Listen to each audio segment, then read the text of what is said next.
So welcome all of you to the session. तो हमारा chapter चल रहा है थर्मल प्रॉपर्टीज ऑफ मैटर। और कल हमने कहां तक स्टडी किया था इसमें? तो हमने ये देखा था कि लेटेंट हीट के कितने टाइप देखे थे हमने। सबसे पहले स्पेसिफिक हीट कैपेसिटी, फिर उसके बाद हीट कैपेसिटी, फिर उसके बाद मोलार हीट कैपेसिटी, फिर उसके बाद लेटेंट हीट। तो ये चार टर्म हमने देखे थे। और ये चारों टर्म में से अगर आपको डायरेक्टली नाम नहीं दिया गया वो चीज का, तो भी आप पहचान सकते हैं वो कौन सा हीट दिया है, कैसे। उसका क्या देखकर? सिंबल देखकर। और सिंबल भी नहीं दिया तो यूनिट देखकर। तो वो सबके यूनिट आपको मालूम होने चाहिए, ठीक है। तो अब मेरे को बताओ स्पेसिफिक हीट कैपेसिटी का यूनिट क्या था। अगर यूनिट नहीं याद है तो फॉर्मूला याद रख लो, फॉर्मूला से आ जाएगा यूनिट। तो यहाँ पे स्मॉल सी उसका टर्म है और फॉर्मूला क्या था? Q is equal to M C delta T. तो C का फॉर्मूला क्या आ जाता है? Q upon T. तो यहां से इसका यूनिट क्या आ जाएगा? जूल पर ग्राम डिग्री सेल्सियस या केल्विन, ठीक है। तो अगर ये यूनिट में कोई चीज दिया है तो आप समझ जाएंगे वो क्या दिया हुआ है, स्पेसिफिक हीट दिया हुआ है। और अगर सिर्फ हीट कैपेसिटी दिया हुआ है तो उसका क्या फॉर्मूला था? उसका फॉर्मूला था Q इज इक्वल टू, यहाँ पे था m इंटू स्मॉल सी। तो इसका आंसर आता था Q अपॉन डेल्टा टी। मतलब इसका यूनिट आता था जूल पर डिग्री सेल्सियस या जूल पर केल्विन, ठीक है। तो अगर ऐसा यूनिट दिया गया मतलब क्या दिया हुआ है? स्मॉल एस दिया हुआ है। और तीसरा कौन सा था? Molar heat capacity. वो कैसे मालूम पड़ेगा? उसमें नीचे एक्स्ट्रा कौन आएगा? मोल आ जाएगा उसमें। उसमें यहाँ पे लिख देता हूं मैं, हमने कौन से सिंबल से डिनोट किया था उसको? Capital C. उसका फॉर्मूला में क्या था? उसका फॉर्मूला था Q upon N delta T. तो इसका यूनिट आएगा जूल अपॉन मोल पर केल्विन या पर डिग्री सेल्सियस, ठीक है। और यहाँ पे पर केल्विन या पर डिग्री सेल्सियस में हमने देखा था कि अगर हम चेंज लें तो जितना चेंज डिग्री सेल्सियस में आता है उतना ही चेंज केल्विन में भी आता है। लेकिन फ़ारेनहाइट में उतना ही चेंज आता है क्या? नहीं, फ़ारेनहाइट में 5/9 टर्म आ जाता है। तो वो भी आगे क्वेश्चन आने वाला है, ठीक है। तो ये चीजें आपको ध्यान में रखना है, यूनिट प्लस उसका सिंबल, ठीक है। अब क्वेश्चंस में बोलेंगे नहीं आप इसको सी मत रखो, स्मॉल सी, इसके जगह एस रखो, तो हमको वैसा रख के फॉर्मूला निकालना पड़ेगा। कंफ्यूज करने के लिए ऐसा दे सकता है, ठीक है। तो चलो बढ़ते आगे। तो यहाँ पे अब ये क्वेश्चन है, ये क्वेश्चन क्या है? Refrigerator convert. रेफ्रिजरेटर क्या काम करेगा? कोई बॉडी को कूल करने का काम करेगा। तो ये किस चीज को कूल कर रहा है? 100 gram of water at 25 degree Celsius. और कब तक? Ice at -10 degree Celsius. कितने टाइम में? 1 hour 50 minutes. The quantity of heat removed per minute, मतलब 1 मिनट में कितनी हीट बाहर निकाला उसने। तो पहले कितनी हीट निकाला वो निकाल लेंगे। तो वो हीट कैसे निकालेंगे? यहाँ पे कौन से स्टेट से कौन से स्टेट में कन्वर्ट हो रहा है। तो यहाँ पे पहले हमारे पास लिक्विड वाटर है, वो लिक्विड टू सॉलिड कन्वर्ट हो रहा है। तो इसमें दोनों हीट आएंगे। कौन सी? पहले स्पेसिफिक हीट, फिर उसके बाद लेटेंट हीट। लेटेंट हीट कब आती है? जब स्टेट चेंज होता है। और जब स्टेट चेंज होता है तो टेम्परेचर चेंज नहीं होता, ठीक है। तो ये देखो यहाँ पे अब निकालते हैं, मास कितना दिया है? 100 ग्राम।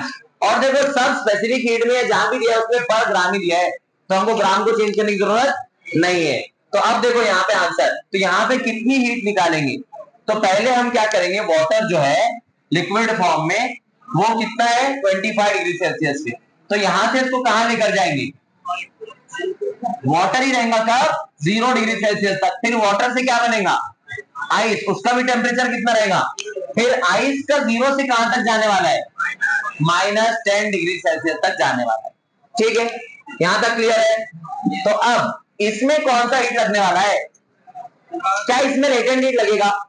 नहीं, लेटेंट हीट लगता है जब स्टेट चेंज होता है। तो यहां पे लगेगा आपका normal heat, Q is equal to M C delta T. यहां कौन सा लगेगा? Q is equal to M L. और यहां कौन सा लगेगा? यहां फिर से एम सी डेल्टा टी। और हम ऐसा बोल रहे थे कि आधा ही पानी लग रहा है, आधा ही पानी हम लेके जा रहे हैं आगे। इसमें ऐसा भी क्वेश्चन आता है, कैसे? स्टार्टिंग में हमने 100 ग्राम वाटर लिया, ठीक है। 100 ग्राम वाटर जब यहां तक पहुंचा 0 डिग्री पे, फिर हमने आधा पानी निकाल दिया और बचे हुए पानी को ठंडा किया। और तो यहाँ पे मास कितना चेंज हो जाएगा? यहाँ पे टोटल 100 था, अब यहाँ पे कितना आ जाएगा? 50 आ जाएगा सिर्फ। तो ऐसा भी क्वेश्चन पूछता है, ठीक है। तो ये ध्यान में रखना है। तो अभी के लिए तो टोटल सबका मास सेम है, कितना है? 100 ग्राम। तो अब निकालते हैं टोटल हीट। टोटल हीट मतलब सबको ऐड कर देना पड़ेगा। तो करते हैं सबको ऐड, देखो कुछ आंसर ऐसे आएगा। तो यहां आएगा Q इज इक्वल टू, कैसे आता आंसर आएगा देख लो अभी तक। तो यहां पे पहला टर्म क्या है, mc डेल्टा टी। पहला मास कितना है, सभी मास 100 ही है, तो सभी मास 100 ही है। इसमें स्मॉल सी की वैल्यू दिया है क्या, अब स्मॉल सी की वैल्यू दिया है, लिखा है ऐसे उसको, तो यहां पे आपको कंफ्यूज नहीं होना है। देखो बोला है स्पेसिफिक हीट और लिखा क्या है, एच लिखा है, तो यहां कंफ्यूज नहीं होना है। हमको मालूम है नाम भी, और नाम नहीं भी दिया होता तो यूनिट मालूम है अपने को। अब यूनिट कौन से में, कैलोरीज पर ग्राम डिग्री सेल्सियस, तो हमने बोलना है ठीक है कैलोरीज। अगर जूल्स में दिया होता तो कन्वर्ट करना पड़ता था। 1 calories how much joules, 4.2 joules, मतलब 4.18 होता है अप्रॉक्स करके, हम उसको 4.2 कर देते हैं। तो चलो वहां पे एच की वैल्यू, यहाँ पे सी की वैल्यू कितनी है 1, तो और अच्छा है 1, और डेल्टा टी कितना है यहाँ पे, सिर्फ 25, सिर्फ चेंज निकालना है हमको, तो चेंज कितना है 25 का, प्लस अब यहाँ पे एम एल, एम कितना है 100, एल की वैल्यू कितना है दिया है क्या, एल की वैल्यू ये दिया, लेटेंट हीट ऑफ फ्यूजन कितना 80, और फ्यूजन मतलब क्या था, कौन सी स्टेट से कौन सी स्टेट में, सॉलिड टू लिक्विड, या हम रिवर्स भी बोल सकते हैं इसमें, लिक्विड टू सॉलिड, दोनों का वही नाम है। तो अब देखो आगे, प्लस एमसी डेल्टा टी उसका, तो मास कितना है 100, स्मॉल सी कितना है आइस के लिए 0.5 को मैं 1/2 लिख लूं क्या, और इंटू कितना डेल्टा टी कितना, यहाँ पे चेंज कितना हुआ 10 से चेंज हुआ, ठीक है। ऐसे लिख सकते देखो, यहाँ पे चेंज कितना हुआ 25 माइनस 0, तो कितना 25, यहाँ पे 0 माइनस माइनस 10 तो प्लस 10 हो गया, ठीक है, ऐसे बोल सकते हैं हम। यहाँ पे का आंसर देखो अब क्या आएगा, 25 इंटू 100 2500 प्लस 80 इंटू 100 8000 प्लस ये 2 1 जा 2 5 जा 5 इंटू 100 500, तो इसका आंसर आएगा 11000। ये हीट आया, हीट इतनी निकाले, हीट कौन से यूनिट में आने वाला है यहाँ पे, हीट कैलोरीज में आने वाला है यहाँ पे, ठीक है।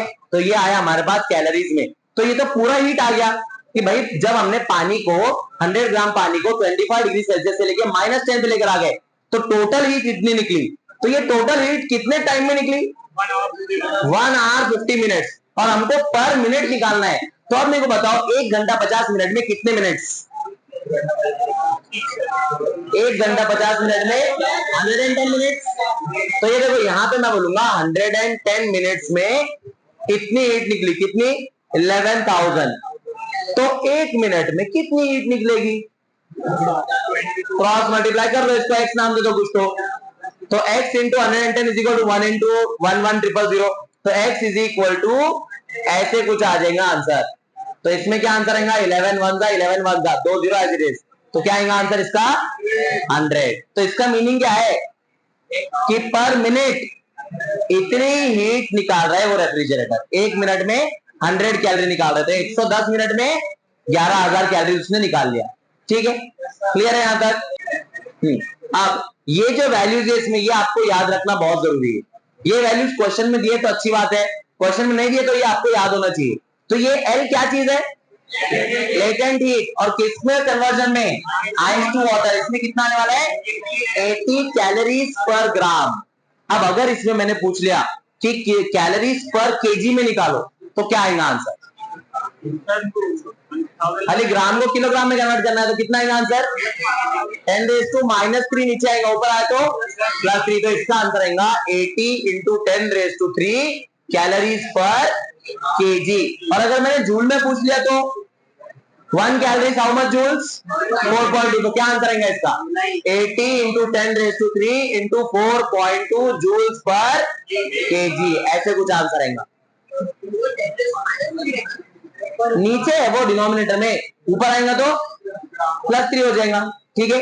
डिनोमिनेटर में किलोग्राम को किलोग्राम में -3 आया, करेक्ट है, नीचे से ऊपर लेके आया इसको, तो वो +3 हो जाएंगे।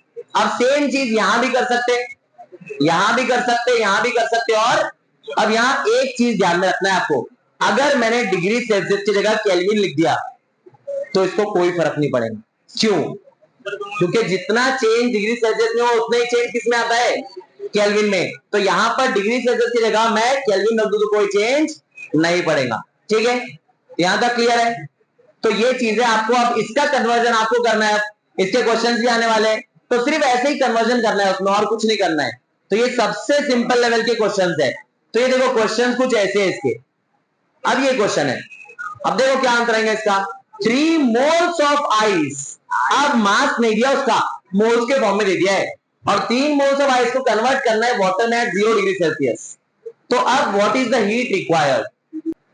3 moles of ice are converted into water at 0 degree Celsius. तो इसमें सिर्फ क्या चेंज हो रहा है?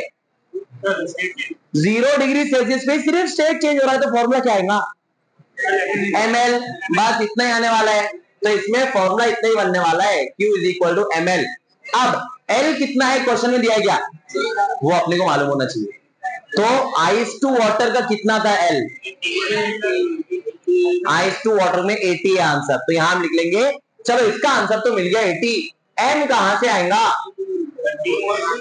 3 मोल्स से। नंबर ऑफ मोल्स का कंसेप्ट यूज होगा यहाँ। नंबर ऑफ मोल्स के आपके पास कितने फॉर्मूले हैं? 3 फॉर्मूले। कौन कौन से? Mass upon molar mass, number of atoms upon Avogadro's number, 22.414 divide by volume divide by 22.414। ये 3 फॉर्मूले हैं इसके। लेकिन हम कौन सा यूज करने वाले हैं? Mass upon molar mass. तो मैं मास को स्मॉल एम लिख लूंगा, मोलर मास को कैपिटल एम। तो हमको तो मास निकालना है, तो इसका क्या आंसर आएगा? Number of moles into molar mass. कितने नंबर ऑफ मोल्स दिया है? 3। और वाटर का मोलर मास कितना है? 18। तो बस आ गया आंसर। तो आपको क्या करना है? 3 इंटू 18 इंटू 80, इसका आंसर निकालो। तो ये बेसिक कैलकुलेशन का पार्ट बचा है, ये आप निकालेंगे तो आपका आंसर आ जाएगा। और आपका आंसर आएगा कुछ ऐसा, ठीक है। तो ये मल्टीप्लिकेशन का आंसर आने वाला है। तो बढ़ते हैं आगे। अब ये देखो, ये क्वेश्चन है, ये अच्छा क्वेश्चन है। तो इसमें क्या दिया है? Determine the heat energy needed to increase the temperature of 5 moles of mercury by 7.5 Kelvin. The value of heat capacity is given 27.8 kilojoule per Kelvin और मोलर मास दिया है। तो हीट कैसे निकालेंगे हम? हीट का फॉर्मूला क्या है हमारे पास? Q का। Q is equal to mc delta T। लगा दो, आ जाएगा answer. Q is equal to mc delta T। Mass दिया है क्या? अब फिर से मास नहीं दिया, लेकिन फिर से नंबर ऑफ मोल्स दिया, तो नंबर ऑफ मोल्स से मास निकाल सकते हैं। तो अब बताओ मास कितना आएगा इसमें? अब नंबर ऑफ मोल्स कितने हैं? 5। और मोलार मास दिया है मर्क्यूरी का कितना? 200। तो मोलार मास दिया है 200, और मास का फॉर्मूला क्या आएगा? Number of moles into molar mass. तो 5 इंटू 200 कितना? 1000। इसको मैं लिख लूंगा 10 रेज़ टू, इसमें डाल दो, हो गया आंसर।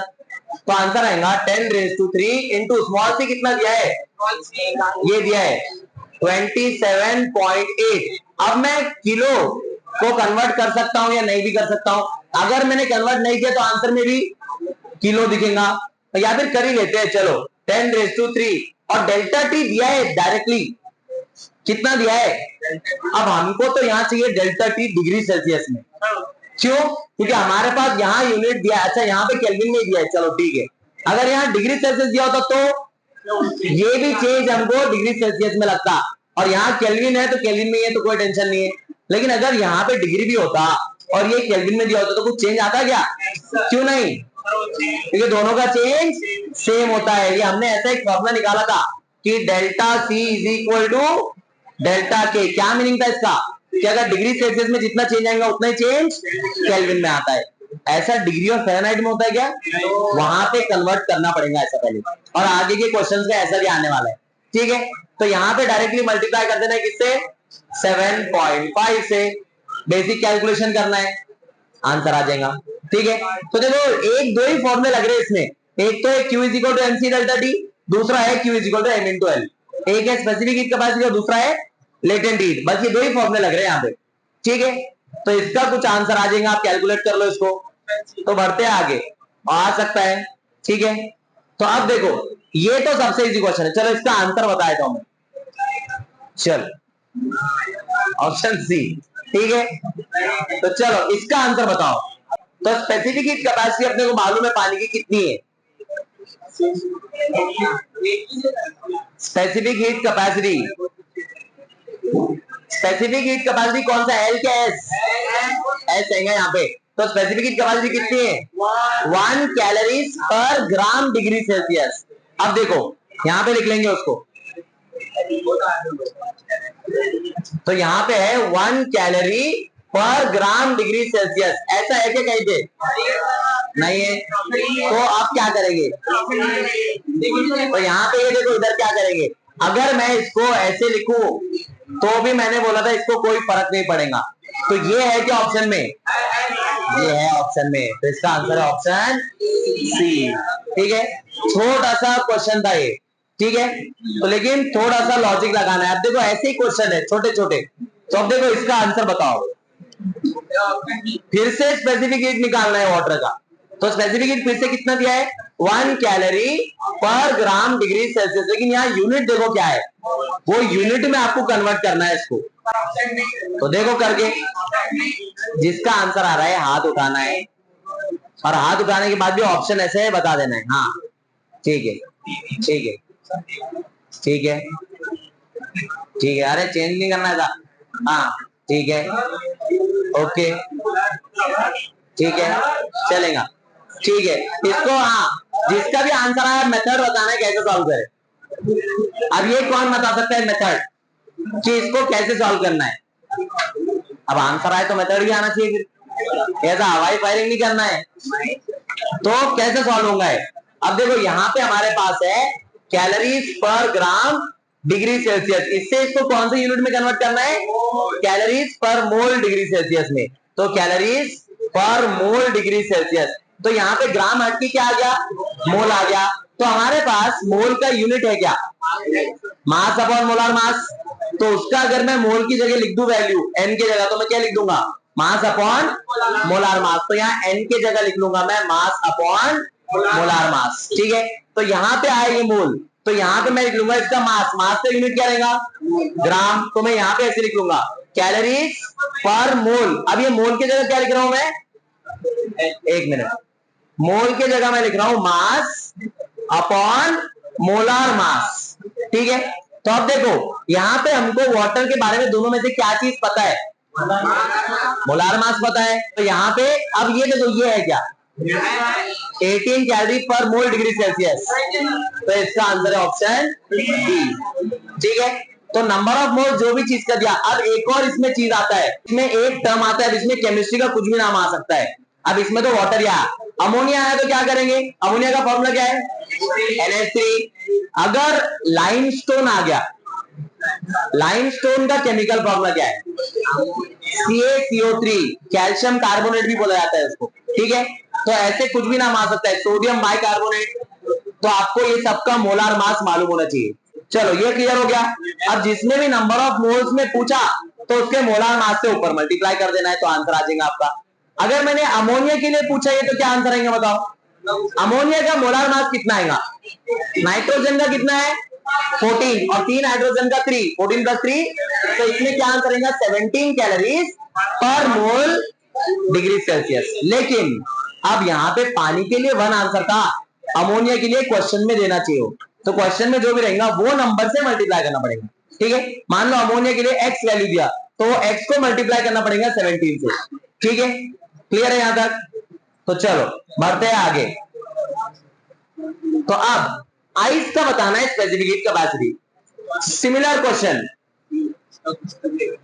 अब जिसका आंसर आ रहा है मैं मेथड पूछूंगा पहले, फिर आंसर पूछूंगा मैं। तो अब देखो क्या आंसर आएगा।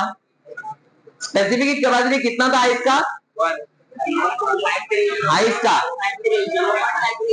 0.53, उसको अप्रॉक्स अपन 0.5 भी ले सकते। यूनिट देख लेते हैं, यूनिट एक बार। हाँ ये, तो ये देखो आइस का कितना है स्पेसिफिक कैपेसिटी? 0.53 कैलोरीज पर ग्राम डिग्री सेल्सियस। तो ये देखो अब आंसर 0.5 लेता हूं मैं अप्रॉक्स करके। आगे यूनिट क्या था? कैलोरीज पर ग्राम डिग्री सेल्सियस। लेकिन यहाँ यूनिट क्या है? यहाँ पहले तो जूल्स है, फिर नीचे ग्राम भी है, नीचे भी केजी है, और केल्विन का तो केल्विन का चलता है, केल्विन का कोई इशू नहीं। तो आपको क्या लेना पड़ेगा? सबसे पहले कैलोरीज को जूल में कन्वर्ट करना है, उसके बाद ग्राम को किलोग्राम में कन्वर्ट करना है। ठीक है, तो ये दोनों को ही कन्वर्ट करना है, बस इतना ही है इसमें। तो ये देखो कन्वर्ट करके देख लेते हैं, ठीक है। तो ये देखो 0.5 का तो ये रहेगा, कैलोरीज को जूल में कन्वर्ट करेंगे तो when calories how much joule, 4.2 joules. तो हम यहाँ लिख लेंगे इनटू 4.2, और नीचे ग्राम का किलोग्राम में करना है, तो 10⁻³ आएगा यहाँ पर। तो ये यूनिट चेंज हो गया, जूल पर किलोग्राम डिग्री सेल्सियस। अब -3 ऊपर गया तो +3, 4.2 का आधा करो 2.1, तो इसका आंसर है 2.1 इंटू 10⁻³ जूल पर किलोग्राम। अब डिग्री सेल्सियस चाहिए, मैं केल्विन में लिख सकता हूं। तो ऐसा ऑप्शन कहां है? अब देखो इसका 10⁻³ करेंगे तो क्या आंसर आएगा, 2100 आएगा। अब इसके आसपास कौन सा आंसर है? तो इसके आसपास ऑप्शन ए, तो इसका आंसर आ गया 2100 के आसपास 2110 है, ठीक है, क्लियर है। इसमें ये 222 लेंगे क्या? नहीं लेंगे इसमें, क्योंकि वो ज्यादा दूर है उससे, ठीक है। तो ऐसा कुछ इसका आंसर आ गया। तो चलो बढ़ते हैं नेक्स्ट क्वेश्चन की तरफ। तो नेक्स्ट क्वेश्चन कुछ ऐसा है, अब ये भी बहुत इजी क्वेश्चन है, लेकिन एक ट्विस्ट है यहाँ पे। हाँ इधर, अभी मैं शुरू कर रहा हूँ, बाहर निकालना, बहुत आवाज आ रही है, चौं चौं बहुत बढ़ गया, ठीक है। अच्छे से बताए तो तुम लोगों को यहाँ समझ में नहीं आता, वो हकाले तो ही अच्छा है फिर। तो शुरू करते हैं हकालना, बस हो गया। तो यहाँ पे क्या ट्विस्ट है, कौन बता सकता है? यहाँ पे ये ट्विस्ट है। तो अब टेम्परेचर चेंज किसमें दिया है? फ़ारेनहाइट में। तो पहले हमको इसको चेंज करना पड़ेगा किसमें? डिग्री सेल्सियस में। बाकी क्वेश्चन सेम है। बाकी क्वेश्चन क्या है? Find the energy required. Energy क्या है इसमें, क्या निकालना है? हीट एनर्जी निकालना है। इसको किससे डिनोट करते हैं? क्यू से। मतलब इसमें क्या पूछा है, क्यू निकालो। और हीट एनर्जी निकालेंगे, टेम्परेचर कितने से बढ़ाना है? 10 डिग्री फ़ारेनहाइट से टेम्परेचर बढ़ाना है। अब इसको हमको कन्वर्ट करना है डिग्री सेल्सियस में। तो पहले तो वो करना पड़ेगा, फिर उसके बाद क्या दिया है? नंबर ऑफ मोल्स दिया है, कितना? 2 मोल्स दिया है। और किसका? वाटर का। तो पहले ये बताओ मेरे को, 10 डिग्री फ़ारेनहाइट का चेंज डिग्री सेल्सियस में कितना? हमने लिखा था फॉर्मूला, क्या लिखा था हमने? Delta theta is equal to 5/9 delta F. तो हमको ये डेल्टा एफ दिया है कितना? 10। तो इसका आंसर क्या आएगा? इसको मैं 50/9 लिख लेता हूं, ठीक है। तो ऐसा कुछ आंसर आ जाएगा इसका। अब ये वैल्यू उठा के यहां रख देना है, कहां पे? अपने क्यू के फॉर्मूले में। क्यू का फॉर्मूला क्या है? M C delta T. और सी कितना है पानी के लिए? 1। तो यहां रख दो। मास कितना है? मास निकालना पड़ेगा 2 मोल के लिए। 2 मोल का कितना मास आएगा? 1 मोल का 18 ग्राम आता है, तो 2 मोल्स का 36 ग्राम। वही मास है मोलार मास से। तो यहाँ आने वाला है 36 इंटू 1 इंटू 50/9। तो 9 1 जा 9 4 जा, कितना आंसर? 200 यूनिट। यूनिट इसमें आएगा कैलोरीज में, ठीक है। तो ऐसे कुछ आंसर आने वाला है इसका, क्लियर है? ये कैलोरीज में क्यों आया, जूल्स में क्यों नहीं आया? क्योंकि जो हमने स्पेसिफिक हीट लिया उसमें कौन सा यूनिट था? स्पेसिफिक हीट है कैलोरीज पर ग्राम डिग्री सेल्सियस, तो इसलिए यहाँ पे कैलोरीज में आएगा आंसर, ठीक है। तो ऐसा आंसर आने वाला है इसका। अब आंसर दोनों में निकालना है, कैलोरीज में भी और जूल्स में भी। करो कन्वर्ट इसको। कैसे कन्वर्ट करेंगे? इनटू 4.2 कर दो, आंसर क्या है? जूल्स में आ जाएगा आपका। तो यहाँ वो भी लिख लेता हूं मैं। तो यहाँ पे अगर इसको कन्वर्ट करना है जूल्स में, तो इंटू 4.2 कर दो, तो वो आंसर आ जाएगा आपका जूल्स में, ठीक है। कितना आएगा? 820 यस। 4.2 इंटू 2 8.4 8.4 इंटू 20 820, ठीक है। ऐसे कुछ आंसर इसका आने वाला है। तो चलो बढ़ते हैं आगे।